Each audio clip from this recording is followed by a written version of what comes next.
สำหรับการเบื้องย้อนหลังเนาะคันกรณีมันเต้นแบบนี้แสดงว่ากล้องยังบันทึกอยู่เนาะเพราะเป็นทางกล้องบันทึกแล้วก็เป็นกล้องวิวเนาะอยากเบื้องภาพย้อนหลังคืนหยุดการบันทึกเนาะให้สีแดงหยุดแล้วมาเข้าตัวเมนูมีคำว่าไฟล์วิดีโอเนาะก็กดตกลงเข้าไปเนาะมันจะเรียงกันลงมาเนาะเป็นลิสต์เนาะหน้าหลังซ้ายขวาหน้าหลังซ้ายขวาเนาะอยู่เทิงสุดเป็นตัววันไฟล์ล่าสุดเนาะจะกดเบิ้งก็กดตกลงเลย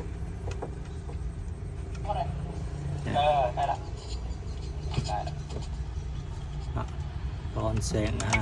แล้วเบิ้งกล้องซ้ายตึ๊บ